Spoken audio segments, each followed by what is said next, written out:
Hello and welcome to GEOSCOPE with me, Graham Hughes, and Ollie, Bowler Hat Man. How you doing, All Ollie? right. How are you all?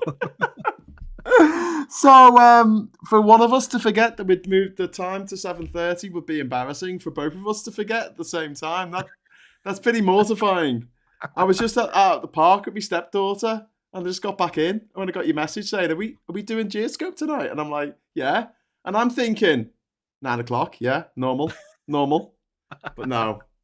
Anyway, Because you're the right. one who said we were going to move it. So it's I just know like, it's all my forgot fault. last week. It's all my fault. It's all my I fault. forgot So last week. Don't sorry, worry, but next week we'll be on time. we have got a little bit of an audience. So let's go. Should we start with Trump? Yeah. Oh, sorry. Second, I'm just so doing, sorry. There we go. It's on the socials. Oh, fantastic! Thank you. The thumbnail. I normally make a thumbnail special for each. I'll just use the Geoscope picture. I hope it's the right one. Anyway, we were late. Yes. You were changing to. So Trump has finally been found in contempt of court today. 9 counts out of the 10 that he was accused of, and he's been charged $1,000 per breach of the peace. What is it? Contempt of court. Contempt of court. Yeah. For breaking his gag order. I don't think it's officially called a gag order, is it? Because that sounds a bit kinky. But basically, next time it might land him in prison. But I think this is doing Trump the world of good, to be honest with you, mate. I don't think this is making his campaign suffer at all.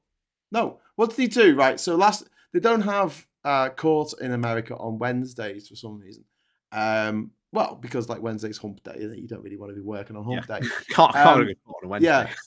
But last week you'd think that Trump would be going from the trial onto the campaign trail, like from one to the other. But he went to play golf. Oh yeah. So I mean, yo, I don't know what do you want me to do with that? I don't think I think he's using the trial to get re-elected. And looking at the polls coming out of Wisconsin and Michigan and other sort of the actual states that are probably going to be the ones holding the balance of power when it comes to the election in November, I'm really, really worried, mate, because Trump's ahead. Yeah, I mean, I think we've said this every single time. November's a very long time to hold your breath. I think, honestly, once they really start,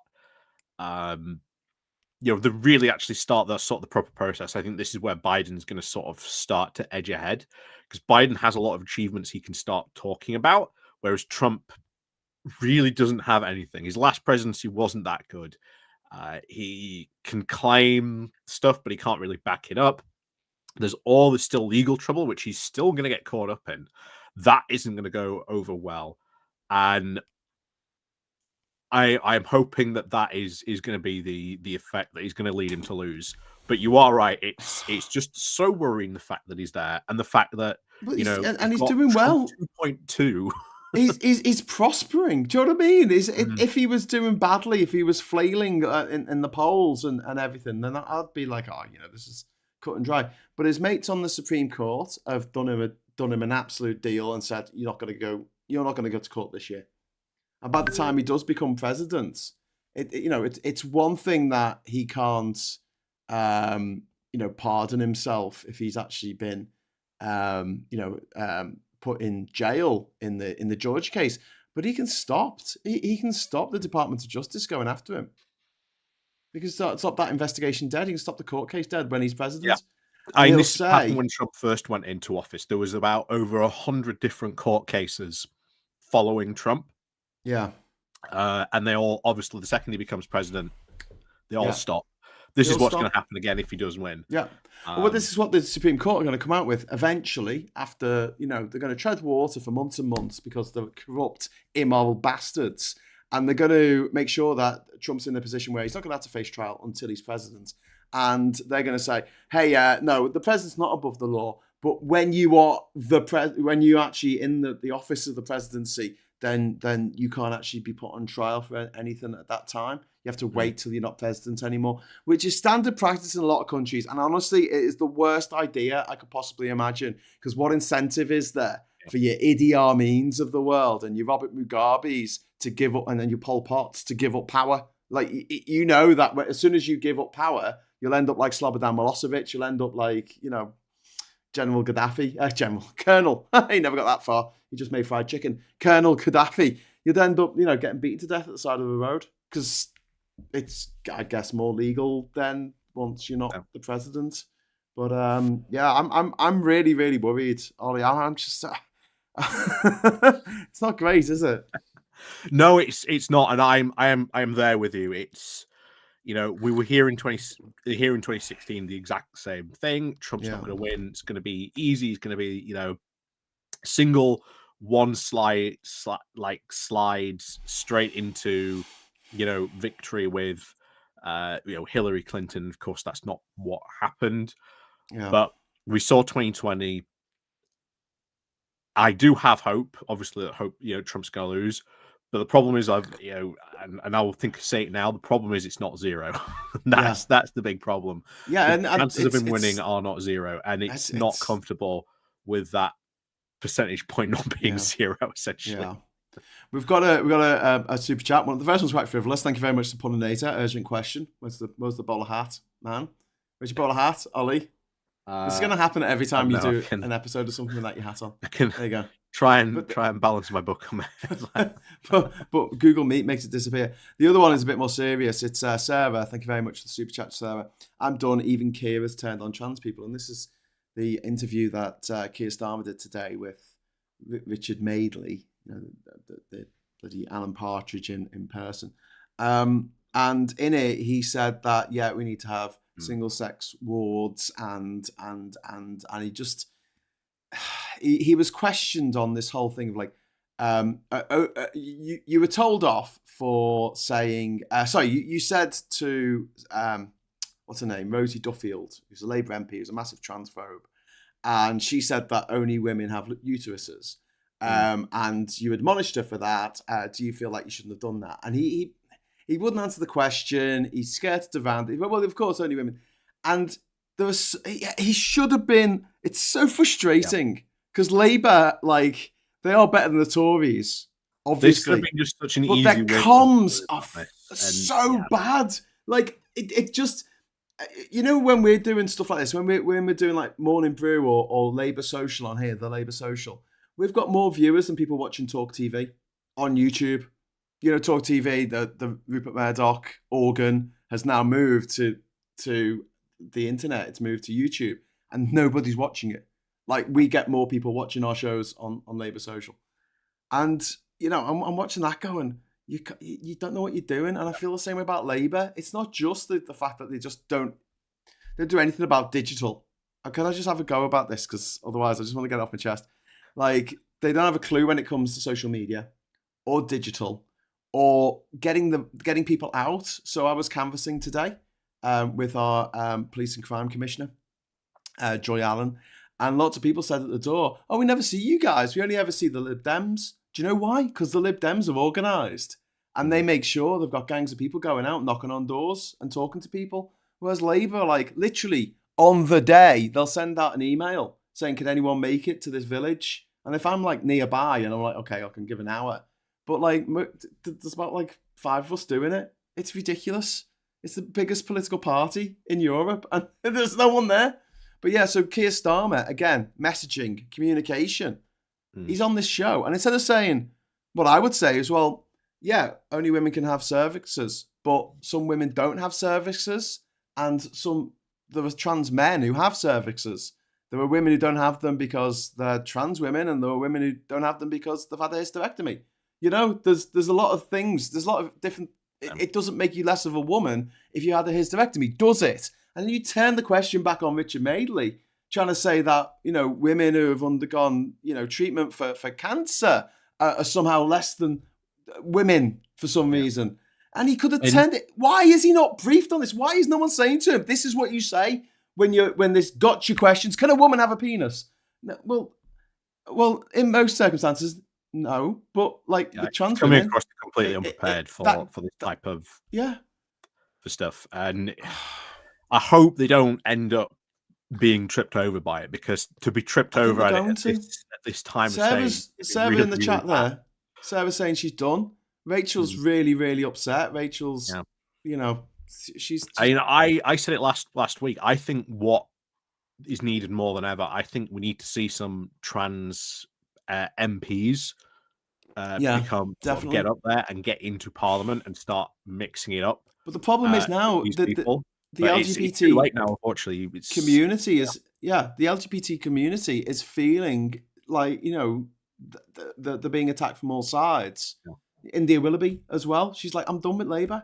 She's not, she doesn't want to be telling people to vote Labour even tactically this week because of their stance. And the freaking right wing media know this, and this is why every time Keir Starmer or any Labour MP are going to be interviewed by one of these dickheads like Nick Ferrari or Richard Madeley, they're going to say, "Oh, what do you think about trans people?" Yeah, and try and change the conversation to that. And nobody had a problem with trans people until the right wing media decided that, and the Tories and the bigots decided that we're going to make this a problem now. Well, it was all imported from America to begin with, unfortunately. And then it's become the big cultural issue, and the big thing to stop something like this cultural issue is you need to sort of get people out there who are like really educated on the subject. So and Rachel on the Intersect, I've seen when she's been on here and she's done her bits on here. I've no doubt she'll be probably, well, I hope she does continue to sort of be on here. Might have to change the name of the channel, mate. Yeah. It's it's that's the type of people we need more than ever. Yes. Really sort of speaking out about this and sort of really sort of getting engaged, not only just with sort of the voting public to say, well, actually, no, this is wrong. This is the reality of it. Yeah. And it's sort of difficult, really. I get that, but I don't know where to go from here. There was no reason why Keir Starmer had to answer that question in that way today. He could have. I would have. I know this is going to sound arrogant, but I would have tackled that question better had it been fielded to me. He must have known Richard Madeley was going to ask him about that because that's the sort of dick move that Dick Madeley would do. And like he should have had his answer prepared. I think it has come across that he just wasn't prepared. He's not even prepared for this. And we've seen this not only just on this issue, but other culture war issues. Yeah. And it's sort of you should be prepared because this is stuff that will come up and it will trip you up and it will, it will affect, as we've said, it will affect people in the polls on a lot of this stuff, which is really upsetting because you're putting off really good sort of allies that can achieve, and are really good at sort of communicating a lot of this stuff and would be really good to sort of get into sort of the Labour cause as well, which is, it's really going to be upsetting because I won't be surprised if there's a lot of people out there, as you said already, sort of not advocating, recently tactical voting and things like that at the moment. But it's difficult to really think about and sort of where we go from here, unfortunately. But I just want Labour comms. I just think that like that their communications are bloody awful, and they keep tripping themselves up over stuff like this. Like Wes Streeting, I mean, he's a guy. He's not just a Labour MP. He's a gay Labour MP. He's someone who should be absolutely an ally. And now the whole trans community's turned against him because of his stupid comments that he said about welcoming the Cass report without even bloody reading it. Oh, we like clarity. Anyway, we've sort of gone a little bit off topic. We're supposed to be talking about international politics, but Sarah, I'm really sorry. That's all I can say. I'm really sorry that this has happened, and it's demoralising. Yeah, it is demoralising. Yeah, And again, for someone who is trans, I can only imagine it being, 10 times worse.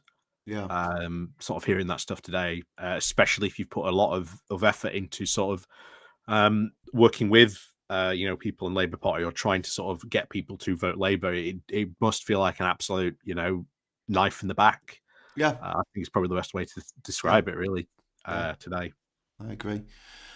Oh, anyway, Daniel's saying not everyone's perfect all the time. Yeah, I get that. I totally get that. And I don't think that he is anti-trans in himself, but he needs to be briefed. He needs someone to sit down with him and say, these are the questions that Richard Madeley is likely to ask you. Like, he's not going to ask a question about the frickin' economy, is he? Or the fact that 1 in 4 children are living in poverty. He's not going to ask a question about that, is he? He's a bloody mad Tory. He's just going to go on about, culture wars. Anyway, right.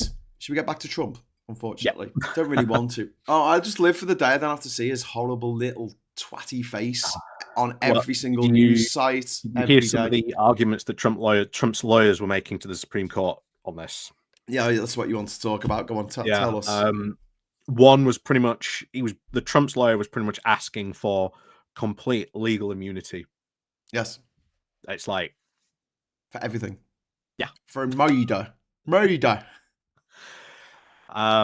yeah, it's honestly, this has happened obviously because they've got a very much conservative Supreme Court and they've bottled it and they just kicked the can down the road. And as you said at the beginning, it's not going to happen now until after the election, which is super annoying because we're going to be talking about Japan later. But if you have a look at how Japan sort of fell to fascism, they sort of fell to fascism in a very, very different way than Nazi Germany did. Yeah. In fact, they went down a path where they had extremists who got sent to to jail, to prison, went through the whole court system, and then the judges would let them off out of fear of something further down the line happening. There was a whole load of the sort of cultural sort of stuff that linked into this as well, and they sort of got seen to be let off. And at the moment, this seems to be the bad direction. It seems to be going in America, that the rule of law is not being properly defined by the people who are actually running these courts, and this is because of Trump stacking the court overwhelmingly with those three conservative judges that he's picked, and it is going to have a lot of impact. But it's not just the Supreme Court as well. A lot of the judges that were appointed, especially during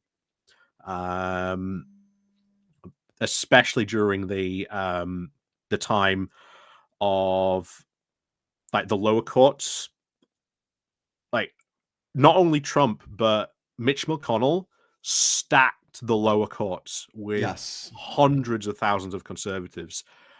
This does help. Not hundreds of thousands, but hundreds. Not 100,000, but hundreds, should we say? Hundreds, conservatives. Yeah, they know what they're doing. They know what they're doing. We can make fun of the conservatives across the board and say that they're idiots, but there's some people who are in the conservatives, the Republicans, conservatives, the right wing, who are capable and evil, and they're the real danger. Trump himself is pretty incapable, but the people behind him, they know exactly what they're doing. Yeah, it's a bit of a bad situation, and hopefully this ends up getting sorted out. And he will be sort of seen to be punished, but it's going to take a lot of, as we've seen in this case at the moment going on in New York, the judges and the prosecution really sort of standing up and saying we're not gonna take this. This is the law. It is being fairly applied to you, and that's really what needs to happen. And hopefully we'll see Trump lose probably a whole lot of money and maybe eventually go to jail. We can but hope, but there might be some complications around sending an ex-president to sort of a jail. He might have to be protected round the clock by Secret Service people as well. So there's going to be big logistical problems in and around that. Certainly, but we'll see what happens. We'll see. I do have a little bit of hope that the justice system in America is sometimes a bit slow to sort of to kick off and take off in this direction, but it does. When it does get its people. So that is my hope on that. Well, let's move to Japan, across the Pacific Ocean. So Japan, the corruption stuff that's going on in Japan. Now, so in Japan, you've had the same political party in power for the last 50 years or so. And it looks like the prime minister is now embroiled in this corruption thing. So tell me more. Tell us more. Oh, so here's the quick TDLR before we get on to this. So Good channel. this You should whole watch corruption scandal that. kicked off. We've been following this for quite a while on GEOSCOPE. So we initially started off with the party got audited, and the audit found out that there was a load of misspent party funds that may have been sort of misappropriated. They started looking into this, and then they start to realize, oh, actually, this is actually a massive like corruption scandal, and it has caught pretty much every single high level Japanese official seems to in this sort of party has seemed to have been caught up in it in one way or another, and now it has caught the Japanese prime minister, which is now raising some questions about how long can he now potentially stay as prime minister, or well, as prime minister. Will he have to resign? Will potentially the deputy now also being looked into of this case? So it is everyone top level of this party who is being sort of looked into and investigated along these lines. And honestly, the more crazier this becomes, the more this sort of progresses, the more and more this party that has held power in Japan for this long could collapse. And what replaces it, I couldn't tell you, because Japan does have opposition parties, but it's not like if you were to say, oh, what's the main opposition party in the UK now, where you could easily say, oh, it's Labour, or we've got the Lib Dems as well. In Japan, it's a bit harder for that, because sometimes they've only got like one or two of those people, and then they might infight, and then the party sort of breaks up, and they've never really been able to get a actual good sort of opposition. So this is going to be very, very interesting what happens here. But I tell you what, when the corruption of this level has gone to this extent, where you've got Japanese politicians going, well, if the prime minister has to step down and we've lost all these people, we might have to have another general election. Not great. Not great. Anyway, so moving even further to the west, weirdly, of China, of Japan, Russia have been mucking around in the Baltic Sea. What have they been up to? Yep, two things majorly going on. First of all, GPS signals from Kaliningrad. Looks like they've been using a GPS disruptor to start disrupting GPS signals. Yeah, that's not good. This has caused, I think, Finnair to cancel all of its flights. I think today, for any of those flights going there. Obviously, if you are a pilot and you suddenly lose your GPS signals, it's a bit of a oh dear, Yes. Bit of it's not just an oh dear moment; it's a oh dear moment. It's a bit of when I was traveling on the cargo ships around the world, there was some discussion, a bit consternation about it, because they were thinking of getting rid of celestial navigation out of the exams that you need to take in order to become an officer, and a first officer and a captain and things. Everyone thought it was mad, because it's completely reliant then on GPS, and the ability to find out where you are with a sextant is incredibly important, because you might lose power, or the Russians might block the GPS signal. So yeah, it just seems obvious to me that that's something that you should know, but you can't really do that when you're on a plane. Also, I just want to note that calling their national liner Thin Air, kind of tempting fate there a bit if one of their planes goes missing, isn't it? Yeah, it was disappeared in the thin air. But there you go. Yeah. But obviously, this is there's been a lot of discussions about, well, what happens if, let's say, Russia's doing this and then this ends up downing a flight? Mm-hmm. How then does, in this case, a country respond to this? How do they sort of look at this sort of case? What do they do about it? and it's not an article. Well, there's a lot of discussions I've seen, especially this morning. Is this an Article 5 or is it not an Article 5 situation? What's an Article 5, So Ollie? Article 5 is the whole NATO triggering collective defense, because Ooh, can we technically, start World War Three? Yeah. yeah, because technically you are from your territory interfering with the lawful running of a flight, and which would directly lead to the sort of the killing of civilians of a different country. I. Yeah, so there's a whole lot of things here being discussed. Could this trigger Article 5 or not if this ends up downing a plane? Um, so it's one of those. What do you do about Kaliningrad here and this Yeah. situation on this front? Hopefully, this is just in response, because at the moment NATO are doing maneuvers, Suwalki Gap maneuvers. I think we've talked about that before in the region. Obviously, if Russia is going to start anything, and particularly take the Baltics, it's going to go for that gap between Kaliningrad and Belarus to sort of close off any sort of land route. But it's the NATO lake now, Yeah. so it's sort of a less of an Like issue, but it's still NATO. quite a big one. Yeah. But it's still one of those big issues at this at the moment. Yeah. So Roger's that saying. is certainly a big issue. Yeah. Roger in the There hasn't chats. been Sorry, too go on. much response yet from other countries. Poland has launched, I think, put a complaint, at least a diplomatic, complaint into sort of Russia, because it has had continuing GPS problems. Because when they do this, all the sort of the Polish GPS systems, Yeah. they get all this. They lose TV interference, radio interference. So it is Right. becoming a bit of a problem for them. So Poland has put in a diplomatic letter to say, "Hey, can you knock this off, please?" You know, but it's Russia. Whether they'll listen to it or not, that's a whole different thing.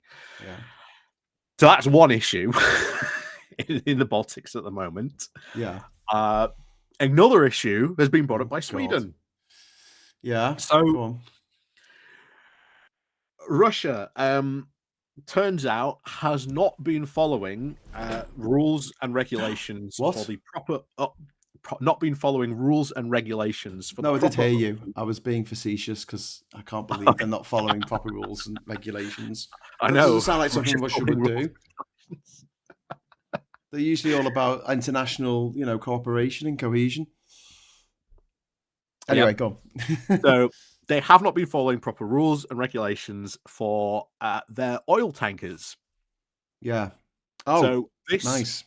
So this in the Baltics is now leading to small oil spillages from these ships, because some of them are that poorly maintained. Some of them are leaking oil. These are Russian ships.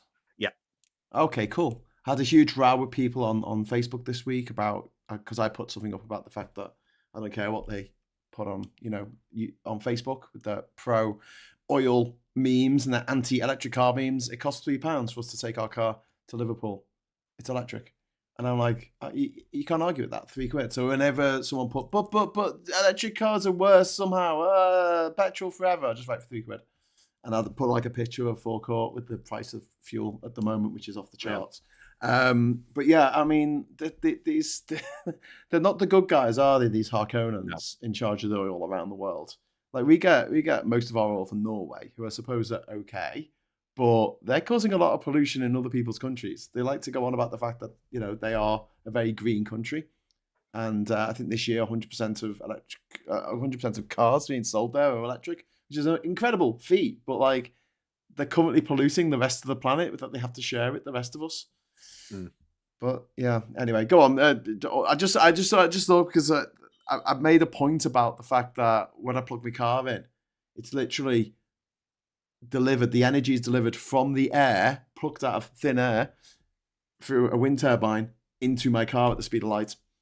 Whereas their dirty dinosaur juice is brought from halfway across the world in a tanker, which and destroy environments and use the worst possible fuel that you can possibly use.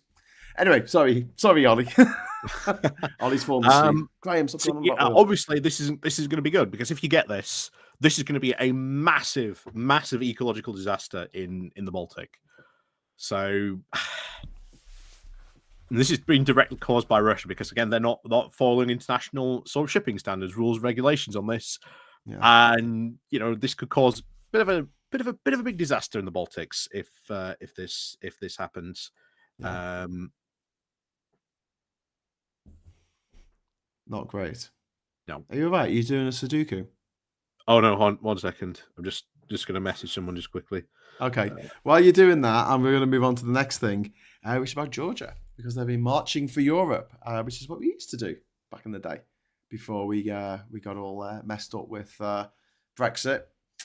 Actually, no, we didn't march for Europe until Brexit. So thank you, Brexit, for making that happen, and for bringing in the new rules that came in today, which mean that our fruit and veg is going to be less choice, it's going to be less fresh, but it's going to cost more. Hooray for Brexit.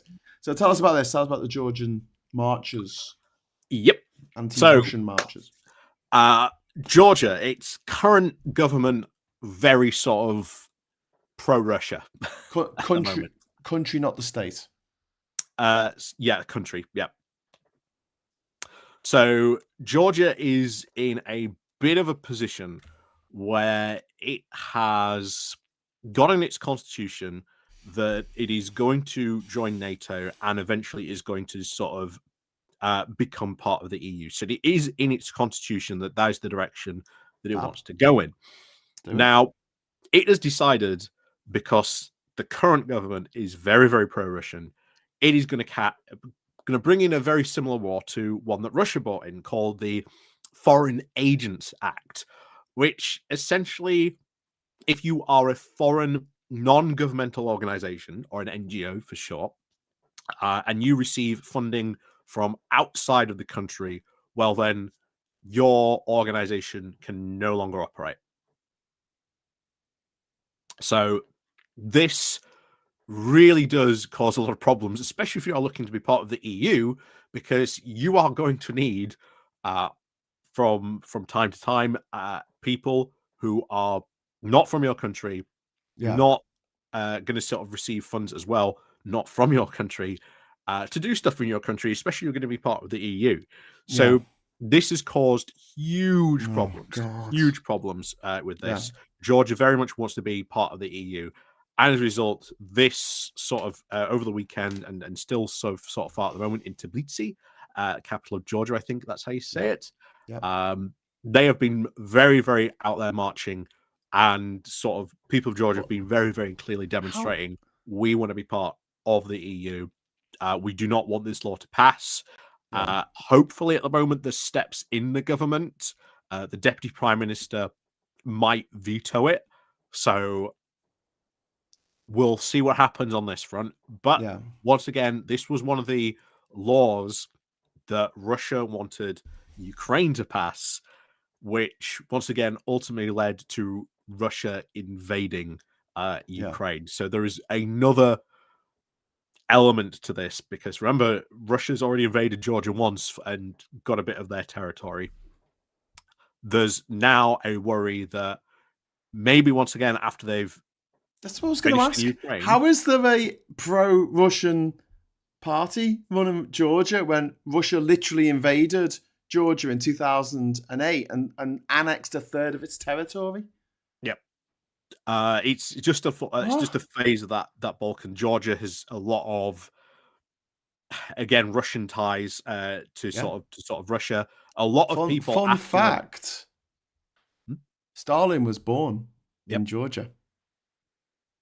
Yep. Anyway, go on with the show. So one of the things that did happen when Russia sort of, well, or at least the rumors that Putin was going to sort of introduce conscription, a lot of Russians fled to Georgia, because it was one of the few countries that would accept them initially. So there is those historic sort of strong ties there. So that's why, just as you had in Ukraine prior to the invasion, there was sort of a very sort of pro-Russia party. So it's just because those historic ties, historic links, that's why you've got this sort of pro-Russia party. But unfortunately, this could lead to maybe bad things happening in the future. I've said before that if Russia does win Ukraine, I think it's very likely they would go into Moldova next. Yes. And then after that, you don't really know where they would go to. Highly likely, if this ends up being passed, if they end up sort of going to a more European route, then there's every single chance that Russia may decide to go into Georgia to try and stop that from happening. The thing is, though, I think things are so entrenched in Ukraine. I don't think that Russia can take. I mean, you might play back this clip in years to come and maybe look like an idiot, but it's so big, and the people there are so anti-Russian. I can't see that population ever accepting Russia ruling over them. Now, not with everything that's happened. Too many children have died. Yeah.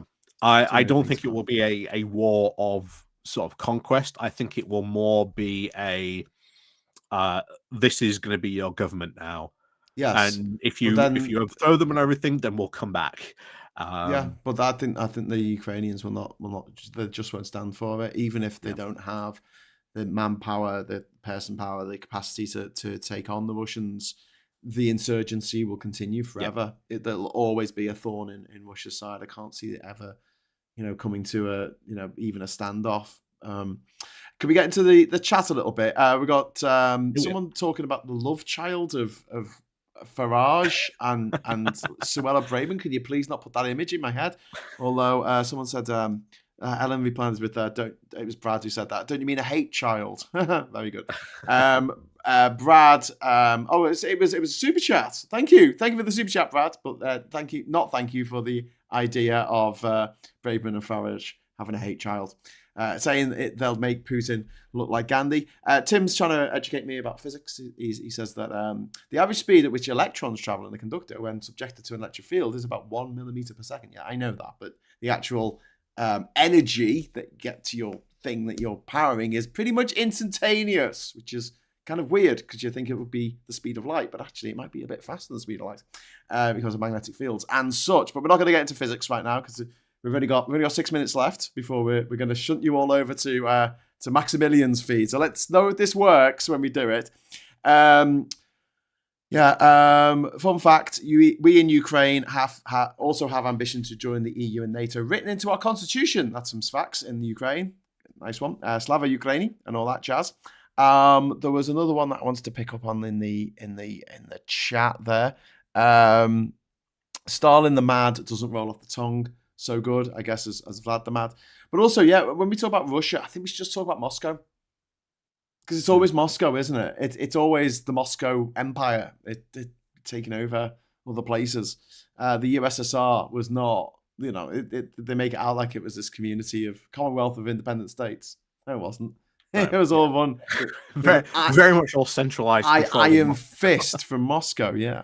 Not only Stalin, Graham, the lineman of the 1966 World Cup final also came from Georgia. Hey, fantastic. There you go. That's a bit of fun. And it may be, what's this? It may be unquotable. What's that word? But we are much similar to Russia than people think. And we are getting closer. I think you're talking about Britain there, yes. That's pretty true, I think. And Ian saying, my point was, what's Russia done that we haven't? Well, it's invaded Ukraine in the last 2 years, which we haven't done. And I disagree with any kind of armed conflict in order to resolve pretty much anything. It's not the way to do it, but especially when you're invading your neighbour for no other reason than you want to, which came out in the Tucker Carlson interview where Tucker Carlson asked him why he invaded Ukraine. Was it because of all the woke? And he said, no, it was because I wanted to. But there you go. Anyway, so we've we're having a bit of a shortened show today because obviously we started a bit late. Ollie, I'm glad to put a reminder on my phone. 7:30. When does that happen? But Daniel's saying the Transnistria issue, Transnistria in Moldova. We invaded Iraq. Yes, I know, but we didn't invade Iraq in the last 2 years, and yeah. War isn't about who's right, it's about who's left. Hey, very good. I know Rachel isn't on socials. I hope she's okay. Yeah, Sarah, she's really upset about Keir Starmer today. Understandably, absolutely understandably. And yeah, I'll when she wants to speak to us, I'll happily speak to her and give her the assurance that we at Labour Social are absolutely 100%, trans allies here and LGBT plus QIA plus allies, because everyone should be able to live their lives the way they want to live their lives without this gruesome 100-year-old fossil from halfway across the world, Rupert Murdoch, inflicting these disgusting mind viruses on everyone. But one bit of good news this week. Did you see? Is it Crystal, the drag artist who successfully sued Lawrence Fox? Did you see the video that Crystal made? Did you see this? No, I haven't seen that. It was brilliant. In it, Crystal said, "I'm gonna, when you win a case like this, obviously you've got to keep some decorum and some dignity. So I just want to say to Lawrence Fox." Goes like this, and then Crystal's all in the drag with the makeup and everything. I said, "Oh my god, I hate you so much. I'm going to spend all your money on something so gay." That was like absolutely magic. If you haven't seen it, please seek it out. It's just wonderful. But yeah, it's the fact that Murdoch has so much power in this country just freaks me the fuck out. I think it should freak everyone else. Because it's just, yeah. Ian's talking about Iraq. Yes, Iraq was bad. Like, two bad things can happen that can exist at the same time. One bad thing doesn't make the other thing good, doesn't make the other thing noble. Like, going into Iraq was a bad idea back in 2002, and it's still a bad idea now. It's a terrible idea. It just makes no sense. There's nothing to do with 9/11.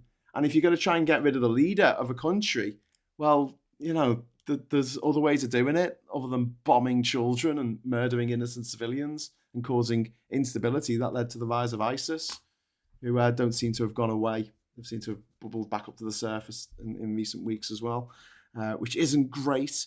But yeah, before we go, what have we got to look forward to this week apart from Trump's never-ending court case? Oh, well, we've got the local elections. I've got a video coming out tomorrow. On what the key battlegrounds are going to be in the UK. So watch out for that if you want to see what. Are you saying Tees Valley Mayor, West Tees Midland Valley Mayor? Mayor, yeah. Andy Street, Ben Houchin, those are the two ones that, from what we've seen today, are going to be very, very close by the looks of it. Very, very close. Every vote is going to count there by the looks of it. Yes. The other two that is going to be, one that certainly is going to be watched is the North Yorkshire Mayor. This is, of course, what's his name now? Dutton, I think his name is, the Conservative candidate, wants to, for some reason, nationalise the Grand Hotel in Scarborough and set up a mayoral company fund, exactly the way that Ben Houchin did, to create some sort of economic investment zone in Scarborough. To the people of Scarborough, I would say, you do not want that. Just look what's happened on the Tees Valley sites. You do not want that to happen. So yeah, so there's going to be in the northeast here, we're having our first mayor who's actually going to cover all of Teesside, all of Durham, and all of Northumberland. And we've got Kim McGuinness running for Labour. And Jamie Driscoll, who thought he was going to get selected but didn't, and now he's running as an independent, and he's hoovering up a lot of votes. So I think that's going to be very close here as well. My nightmare would be that he might, like it's neck and neck between Jamie and Kim, and it ends up with the Tory guy whose name's Guy. He's got a double barrel surname. Oh my god, being in charge. I do have to go into the chat and look at Steve Retroloft's comment. What? Andy Street's Facebook is getting very desperate. I'm opening an envelope tomorrow, half expecting to turn up for a photo shoot. Love it. Right, I'm just going to see if our friend Max is up and running yet. I think he might be. No, still waiting. So yeah, oh, hang on.